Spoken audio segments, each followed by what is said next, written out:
असली इसलिए अस शारदा पहुंची आए हैं और शारदा जिसे तुसेंगी पता है एक खूबसूरत वेली है इत्थै और इत्थै झीलां भी हैं अबशारां भी हैं और इत्थै जेह्ड़े होटलिंग दा निज़ाम है वह भी बेहतरीन है। तो साढ़े नाल MD राइल इंस्टीट्यूट मालिक भट्ट साहब मौजूद है, इन्हां थोड़ी गल करसां।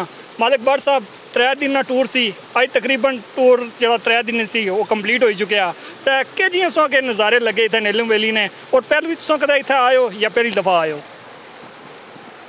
सईद भट्ट साहब कोटली की आवाज़ बहुत शुक्रिया कि तुसां जेह्ड़ा ना साढ़े नाल कंपनी कीती इस साढ़े जेह्ड़ा सन इंस्टीट्यूट ना ट्रिप सा उसकी नाल फॉलो किया है तो अस एक तो सुने शुक्रगुजार हैं। दूसरी गल है तुसां कीती गल नीलम नी और कश्मीर नी खूबसूरती नी इसने बारे तो सिर्फ अस आही सकते हैं वाओ क्या ज़बरदस्त एक्सीलेंट, और इसके लिए कोई अल्फाज ही कोई नहीं है।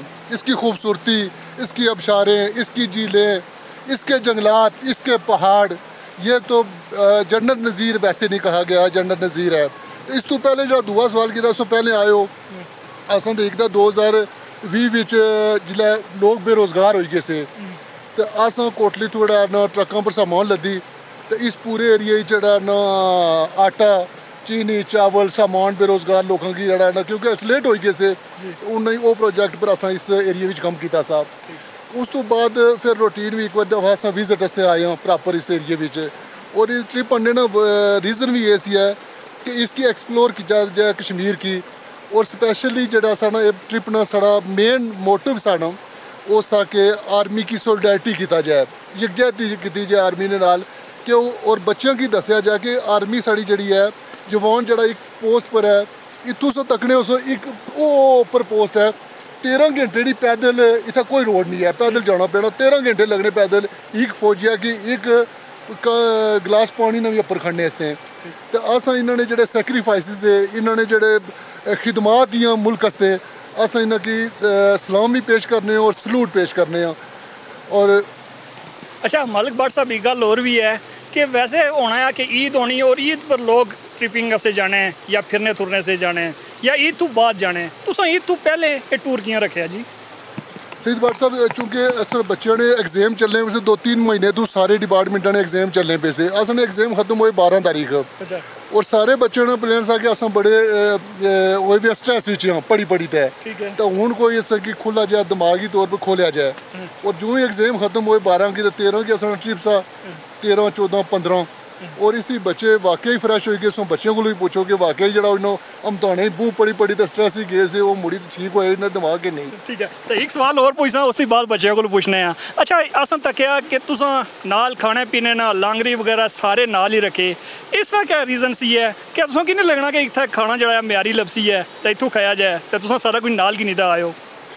नहीं एक्चुअल खाना वाकई इतना पूरा म्यारी है यार, लेकिन अस 2 चीज़ां देखनी होनियां क्योंकि स्टूडेंट ऑलवेज पुअर अस उसकी देखा कि स्टूडेंट जो इकनॉमिकली बजट और जरा ये टूर अस किया शार्ट जे पैसे इतने में अगर पब्लिक ट्रांसपोर्ट पर कोटली तू नीलम अच्छो ये खाली किराया भी नहीं बनना आ। लेकिन अस इस किया कि अपने कुक से साढ़े को अपनी गड्डी सी अपना समान सा उसने होना कि एक तो मज़ा अछना आ बाहर आउट रीच जैसे सोता जी लैब बैठे हो इतना ही चूल्हे लाई पकाई किंदा तो होटलों पर तो सारे बच्चे भी खाने रहने अस भी खाने रहने अस ना नया ट्रेंड ऐसा कि अपने कुक सामान किनीदा जुलो चूल्हे किनीदा जुलो और अस को इसकी ट्रिप की बच्चों पर नहीं सटिया कि बच्चे लकड़ियाँ कट्ठियाँ कर सुन बच्चे की पैसी पास अस प्रॉपर 6 कुक तो 4 सपोर्टिव स्टाफ ने बंदे नाल वो होंगे कि जिथे जानी साड़ी गड्डी पहले उत्थे चली जानी वो खाना शाना बनानी चाहिए उस तो बाद अस जिसलै पहुँचने वो खाना तैयार होना आ और आराम नाल अस उसकी खाना शाना सर्व करने तो और मैं उस बाड़े कि मेरा भी जिंदगी ये मेमोरेबल ट्रिप सा जिसने विच खाने ना अपना अरेंजमेंट सा। मैं समझना है कि जो अछने होर भी कोई ग्रुप अछने चाहने ना जैसे सब तो मज़े ना ट्रिप जरा असा कि इस मेरे नज़री खूबसूरत चीज़ ही ना कि जिथे अस खलते हैं उतना ही खाने ना अरेंजमेंट जिथे खलते हैं उतना ही चाय ना अरेंजमेंट और ये ज़बरदस्त किस्म ना तरीका है इसकी अडाप्ट करना ही चाहिए। बाकी होटल जोड़े नीलम ने उन्होंने बारे अस बुराई नहीं करे होटल्स नीलम ने गेस्ट हाउस देखा जिस राती जिस रहे हैं बहुत अच्छा नीलम गेस्ट हाउस आ। इसी तरह जैसा मुजफ्फराबाद जिस गेस्ट हाउस रहे हैं वो भी बड़ा खूबसूरत किस्म ना गेस्ट हाउस आ।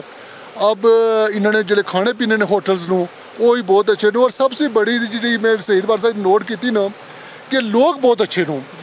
नीलम ने लोग, इस वैली ने लोग इतने अच्छे हों कि तुसों कि हर टाइम पर अपने घरों विच खाना देने से तैयार हों, नाश्ता देने से तैयार हों। होटलिंग पर भी जेह्ड़े रेट न लाहौर ने, मैं समझना है कि लाहौर कराची ने रेटां नालों असां 90% ऑफ पर कश्मीरी देने पे। और जेह्ड़े टूरिस्ट पूरे पाकिस्तान ने, मैं उन्होंने ज़रूर आसां कि तुसां अगर किसी जगह विजिट करना, दुनिया पर अगर कोई जन्नत ही है तो वो नीलम वैली है, वो कश्मीर पूरा है।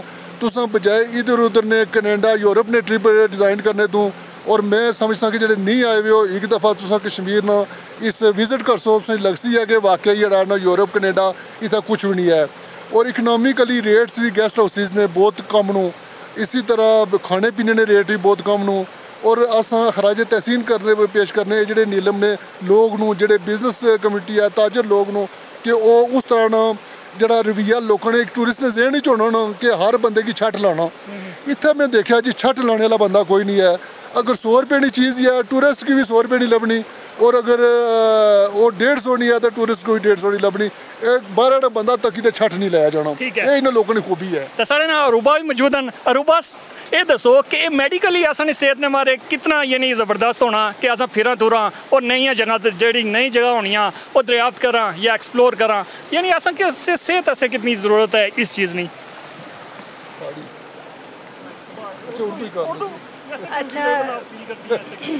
उर्दू में कर लूँ।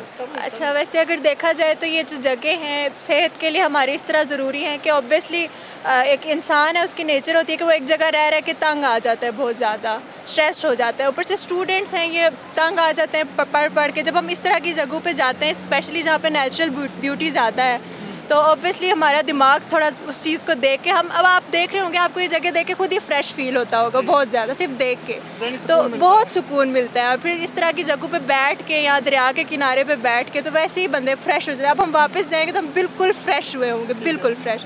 यानी होता है ना कि पिछला सब कुछ स्ट्रेस डिलीट हो गया और वो नया सब कुछ ना, ये चीज़ें हमारे जहन में रहती हैं फिर। तो ये बस इत्तेफाक ऐसा कि 12 तारीख इसमें भी आखिरी पेपर, मेरा भी लास्ट पेपर था और मैं अपनी डिग्री कंप्लीट करके आई हूँ। तो मेरा सारा 5 साल का स्ट्रेस इन 3 दिनों में उतरा है सीरियसली। तो आप कैसा लगा जी? देखो बहुत अच्छा नेचुरल ब्यूटी है। तो हमारे भी पेपर्स हो रहे थे, हमारे पेपर्स एंड हुए हैं, तो हमें सर यहाँ पे ले आए हैं, तो अब अल्हम्दुलिल्लाह बहुत खुश हैं। आप बताएं जी, आपको कैसा लगा एरिया ये? सर बहुत अच्छा है, बहुत अच्छा व्यू है, तो बहुत मज़ा आया यहाँ पे। सर सैयद भट्ट साहब, आपका बहुत बहुत शुक्रिया। Royal institute of science and technology जहाँ क्वालिटी ऑफ एजुकेशन प्रोवाइड करता है स्टूडेंट्स को, वहाँ पे उनकी आम मसावी सरगर्मियों में भी एम कर जो है वो तवज्जो दी जाती है। तो हमने ये कोशिश की है कि बच्चों को सेहत अफजा मुकाम पे लाया जाए, जहाँ पे वो फ्रेश हों, अपने एग्ज़ाम से फ़ारुग हुए हैं तो फ्रेश हों।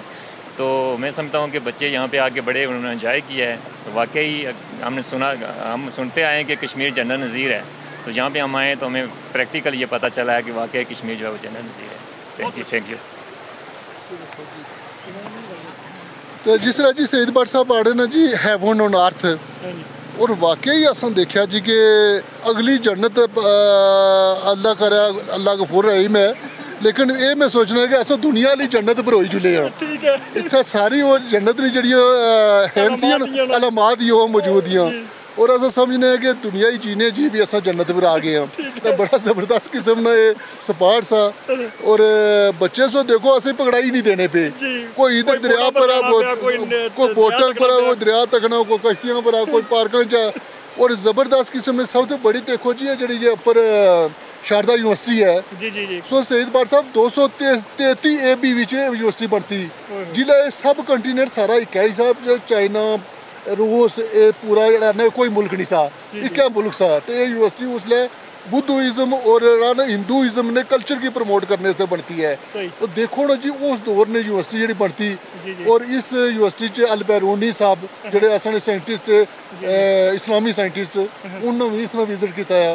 और सब तो खुश आने की गल यही है कि इस यूनिवर्सिटी की दोबारा हूँ government of Pakistan, government of Azad Kashmir दोबारा एक्टिव करी छोड़िया, और दोबारा इसने भी सारे शुबे चलने शुरू हो गए। और बेशक अशने दौर विच ਬਹੁਤ ਬੜੇ ਸਾਇੰਟਿਸਟ ਪੈਦਾ ਕਰਸੀ ਨੇ ਜੀ ਦੇਖੋ ਨਾ ਬਹੁਤ ਚੰਗੀ ਵੈਸੇ ਯੂਨੀਵਰਸਿਟੀ ਮੁੰਡੇ ਹੈ। ਨਾਲ ਗੱਲ ਹੋਣੀ ਸੀ ਤਾਂ ਉਹ ਕਹਿੰਦੇ ਕਿ ਅਸਾਂ ਆਪੂ ਪੈਦਲ ਇਤਨੇ ਦੂਰ ਟੁਰੀ ਤਾਂ ਆਇਆ ਤੇ ਇਹ ਪੱਥਰ ਇਤਨੇ ਬੜੇ ਇੰਨਾ ਕਿਸ ਤਰ੍ਹਾਂ ਇੱਥੇ ਪਹੁੰਚਾਏ ਸੁਣ ਤਾਂ ਮੈਂ ਉਹਨਾਂ ਕੀ ਆਖਿਆ ਜਿਹੜੇ ਸਾਡੇ ਮਹਾਰਾਜੇ ਡੋਗਰੇ ਸਨ ਨਾ ਉਹਨਾਂ ਦਾ ਕੰਮ ਹੀ ਇਹ ਸੀ ਕਿ ਬੜੀਆਂ ਇਮਾਰਤਾਂ ਬਣਾਉਣਾ ਮੰਦਰ ਬਣਾਉਣਾ ਉਸ ਤੋਂ ਬਾਅਦ ਆਪਣੇ ਕਿਲੇ ਬਣਾਉਣਾ ਤਾਂ ਉਹਨਾਂ ਕੀ ਜਿਹੜਾ ਐਕਸਪੀਰੀਅੰਸ ਸੀ ਨਾ ਇਹਨਾਂ ਕੰਮਾਂ ਨਾਲ ਹੀ ਸੀ ਹੈ ਸਭ ਹੋਰ ਗੱਲ ਹੀ ਹੈ ਹਾਂਜੀ। ਅਸਾਂ ਜਿਹੜੀ ਸਟੋਰੀ ਸੁਣਤੀ ਇਸ ਬਾਰੇ ਹੋਰ ਸੁਣਤੀ ਹੈ ਹਾਂਜੀ। ਅਸਾਂ ਜਿਹੜਾ ਨਿੱਕੇ ਸਿਆਂ ਦਾ ਮੁਖਤਲੀ ਜਿਹੜੇ ਨਹੀਂ ਹੋਣੇ ਪਾਣੀਆਂ ਨੇ ਕਿਆ ਨੇ ਉਸकी ਉਹ नहीं बावलियों उन ऊपर इस तक उसी बड़े पत्थर लगे हुए अस जिसले निक्के होने पुछने होने से ना अपने बड़ियों को कि जी ये बड़े पत्थर अन्ने किस से अस बड़े पाने होने से कि दियो दा परियों होने से है वो दियो दा परियां जेड़ा पत्थर लाने से ये भी लगे यकीनन दियो दा परियां लाए बंदा नहीं लाई से बंदे ने वैसे भी गल है दियो परियां वाला मामला है ठीक हो गया तो इसने नाल असां पाक आर्मी ने भी बहुत शुक्रगुजार हैं कि जिला असां किरण पहुंचे हैं तो उन्हें असां भरपूर इस्तकबाल किया साड़ी मेहमान नवाजी की है उन्हें असां की LOC ने विजिट करवाया तो उन्हें दसिया कि असां किस तरह जिंदगी गुजारने पे हैं तो पाक आर्मी नाल इत्थां दे लोकां ने भी शुक्रगुजार हैं कि जिला असां इत्थे पहुंचे हैं तो उन्होंने भी साड़ी मेहमान नवाजी की और असां की वेलकम आया इस नाल असां की इत्थों अज लास्ट डे सी साड़ा तो इत्थों इजाजत दियो अल्लाह हाफिज़।